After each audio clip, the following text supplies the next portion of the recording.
È strano che in un paese così piccolo, con così pochi abitanti, succedono queste cose qua come grandi metropoli. San Giacomo di Veglia, piazza Fiume. Da qualche ora è iniziata a circolare la notizia dell'omicidio che si è consumato ieri sera proprio qui, in questo parcheggio, dove un 72enne di Colle Umberto, Luciano Dallava, è stato ucciso con un colpo di coltello alla gola da un 44enne di Conegliano, Giovanni Maria Cuccato, per una questione di gelosia.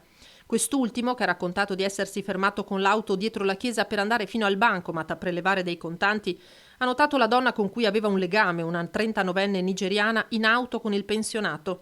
Ha tirato fuori lei a forza dal pick-up bianco, l'ha rincorsa, poi i due uomini si sono affrontati. Cuccato impugnava un coltello da cucina, Dallava forse un bastone, poi il fendente che ha lasciato a terra esanime il 72enne in un lago di sangue. È stata la 39enne che nel tentativo di impedire a Cuccato di colpire il pensionato, si è ferita una mano, a chiamare le forze dell'ordine. Mentre il 44enne si allontanava dal luogo del delitto, sono arrivati i carabinieri e quindi il sindaco di Vittorio Veneto. Ieri sera, avvisato del fatto, sono intervenuto.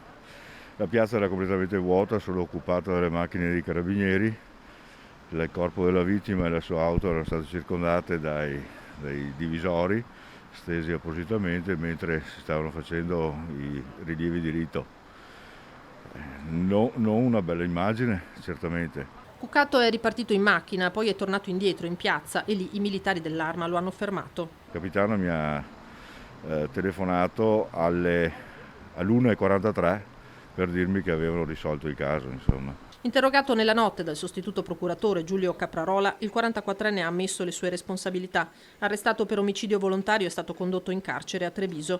Un episodio al quale San Giacomo ha fatto solo da sfondo, ma che ha sconvolto la piccola comunità. È un fatto grave che ci addolora, e anche perché siamo vicini al Natale, dove il messaggio dovrebbe essere quello della pace e della fraternità, e questo fatto veramente ci addolora.